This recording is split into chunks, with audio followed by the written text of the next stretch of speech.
অভিনয় জীবন সত্যিই অনিশ্চিত। সে নতুন অভিনেতা অভিনেত্রী হোক বা পুরনো দিনের অভিনেতা অভিনেত্রী, কে কখন অভিনয় জগৎ থেকে ছিটকে যাবেন সে কথা সত্যি বলা মুশকিল। সেরকমই একজন কিংবদন্তি জনপ্রিয় অসাধারণ অভিনেত্রী হলেন শকুন্তলা বড়ুয়া। এক নামেই যাকে সকল দর্শক চেনেন। কয়েক দশক ধরে অভিনয় জগতের সঙ্গে যুক্ত রয়েছেন অভিনেত্রী। ছোট পর্দা বড় পর্দা সব জায়গাতেই কাজ করেছেন এক সময়। ধারাবাহিক জগতে নিত্যদিন দেখা যেত তাঁকে। তবে বেশ কয়েক বছর হলো অভিনয় জগৎ থেকে একেবারে বিচ্ছিন্ন হয়ে গিয়েছেন অভিনেত্রী। পুরনো দিনের অনেক অভিনেতা অভিনেত্রী ধীরে ধীরে হারিয়ে যাচ্ছে। যাদের বড় পর্দায় একসময় ধারাবাহিকভাবে দেখা যেত তাদের এখন আর খুঁজে পাওয়া যায় না। সেই তালিকায় রয়েছে অনেকের নাম। তার মধ্যে অন্যতম একজন শকুন্তলা বড়ুয়া। একসময় কত ধারাবাহিকে অভিনয় করেছেন তিনি। তাকে শেষবার দেখা গিয়েছিল ক্ষীরের পুতুল ধারাবাহিকে। 2020 সালে এই ধারাবাহিক সম্প্রচারিত হয়। বড় পর্দায় শেষ দেখা গিয়েছে দেবের টনিক ছবিতে। বেশ কয়েক বছর আগেই সাক্ষাৎকারে অভিনয় জগতে কাজ না পাওয়া নিয়ে দুঃখ প্রকাশ করেছিলেন অভিনেত্রী। অভিনেত্রীকে প্রশ্ন করা হয়েছিল, ইদানিংকালে অভিনেত্রীকে কেন টেলিভিশনের পর্দায় দেখা যায় না। প্রশ্নের উত্তরে অভিনেত্রী জানান, এটা ধারাবাহিকের পরিচালক প্রযোজকদের জিজ্ঞেস করা উচিত। শেষ সিরিয়াল করেছি ক্ষীরের পুতুল, তারপরে আর প্রস্তাব পায়নি। অনেকে বলেছিলেন কাজের কথা, কিন্তু কোনো ডাক আসেনি। বসে থাকতে থাকতে নিজেই এক নামী প্রযোজককে ফোন করে বলি যে আমার জন্য কোনো চরিত্র থাকলে জানিও। এর আগে জীবনে কাউকে কখনো কাজের জন্য বলিনি। অভিনেত্রী আরও বলেন, আমার খাওয়া পড়ার অভাব হবে না, কিন্তু কাজের মানুষ কাজ ছাড়া বসে থাকতে পারি না। অসুস্থ কাজ করতে পারছি না সেটা অন্য কথা, কিন্তু সুস্থ মানুষ কাজ নেই বসে আছি সেটা যন্ত্রণাদায়ক। আর এক প্রযোজনা সংস্থা থেকে ডাক এসেছিল, লুক টেস্ট হওয়ার কথা ছিল। আমার শুধু একটাই চাহিদা ছিল আলাদা মেকআপ রুমের। সমবয়সী কারোর সঙ্গে রুম শেয়ার করতে দ্বিধা নেই, কিন্তু ছোট ছোট ছেলে মেয়ের মাঝে বসে থাকতে পারবো না। তারা ফোনে কথা বলবে আর আমি সামনে বসে থাকবো, তা কি হয়? কিন্তু পরে সেই ডাক আর এলো না। সিরিয়ালটা শুরু হলে দেখলাম অন্য একজনকে কাস্ট করা হয়েছে। অভিনেত্রী কাজ না পাওয়া নিয়ে জনপ্রিয় অভিনেতা তথা বাচক শিল্পী সুজয় প্রসাদ চ্যাটার্জিও জানিয়েছেন, অভিনেত্রী 1 বছর আগে তার কাছে ফোন করে দুঃখ প্রকাশ করেছিলেন কাজ না থাকার জন্য।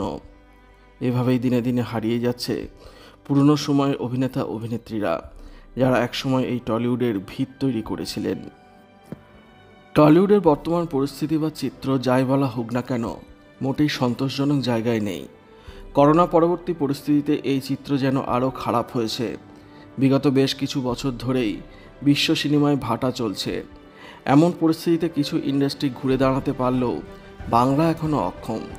বলিউড ইন্ডাস্ট্রি বা দক্ষিণী চলচ্চিত্র জগৎ যখন চিরাচরিত ঘরানার বাইরে বেরিয়ে নতুন কিছু করার চেষ্টা করছে, বাণিজ্যিক ছবির বিনিয়োগ বাড়াচ্ছে, বাংলায় এই চিত্রটা পুরোটাই উল্টো।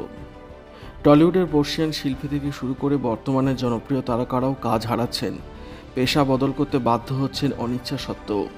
অনেক পরিস্থিতি এতটাই খারাপ যে রাজ্য সরকারের কাছে হাত পেতে সাহায্যের আবেদন করতে হচ্ছে। শিল্পীরা এখন আর শিল্পের দাম বা প্রদর্শনের জায়গাটুকু পাচ্ছেন না। অনেক বিখ্যাত ব্যক্তিত্বরা অজান্তে হারিয়ে গেছেন, তাদের খোঁজ পর্যন্ত ইন্ডাস্ট্রি রাখে না। এমনকি ছবির বিনিয়োগ কমেছে, দর্শক আর সিনেমা হলে যাচ্ছেন না। ইন্ডাস্ট্রির ভবিষ্যৎ প্রজন্মকে উপদেশ দিলেন সুজয় প্রসাদ চট্টোপাধ্যায়। একটি সাক্ষাৎকারে তিনি বলেন, এটা ভাবার কোনো কারণ নেই যে রাঘব বোয়ালরাই শুধু খেতে পাচ্ছে, অনেকেই তারা খেতে পায় না। পার্থক্যটা শুধু আমরা জানতে পারি না। শকুন্তলা বড়ুয়ার মতো শিল্পী আমাকে জানিয়েছিলেন 1 বছর ধরে তিনি কোনো কাজ পাচ্ছেন না। এখন কিন্তু শুধুমাত্র অভিনয়কে পেশা করলে আর চলবে না, এখন সময় এসে গিয়েছে বিকল্প পথ ভাবার। তিনি আরও যোগ করলেন, টালিগঞ্জ সবাইকে খাওয়াতে আর পারবে না, তাদের নিজেদেরই খাবার কমে গেছে, সাপ্লাই কমেছে। সোহাগ সেনের মতো মানুষকে 78 বছর বয়সে বাংলা সিরিয়ালে ফিরতে হলো কেন? পাশ্চাত্য হলে সোহাগ সেনকে মাথায় তুলে রাখত, ভারত কেন পারল না? বাংলা কেন পারল না? কেন চপল ভাদুরীর মতো প্রতিভাবান ব্যক্তিত্বকে শেষ জীবন বৃদ্ধাশ্রমে কাটাতে হচ্ছে? রাজ্য সরকার কি করছে? বর্তমানে এই চিত্র নিঃসন্দেহে উদ্বেগজনক। বাংলা চলচ্চিত্র জগৎ একসময় যেখানে শিল্প সাহিত্য এবং সংস্কৃতির সম্মিলিত মঞ্চ ছিল, আজ সেখানে টিকে থাকায় একটা বড় সাফল্য হয়ে দাঁড়িয়েছে। প্রতিভা থাকা সত্ত্বেও শিল্পীরা কাজ পাচ্ছেন না, বিনিয়োগ নেই, আর দর্শকের আগ্রহ কমে গেছে। এই সংকটময় অবস্থায় একমাত্র নতুন ভাবনা, প্রকৃত সহানুভূতি এবং সংগঠিত উদ্যোগই টলিউডকে আবার ঘুরে দাঁড়াতে সাহায্য করতে পারে। নচেত আরও অনেক শকুন্তলা এবং সুহাগ সেনকে হারিয়ে যেতে হবে অন্ধকারে। ভিডিওটি আপনার কেমন লাগলো কমেন্টের মাধ্যমে লিখে জানাবেন, আর অবশ্যই চ্যানেলটি সাবস্ক্রাইব করবেন। ধন্যবাদ।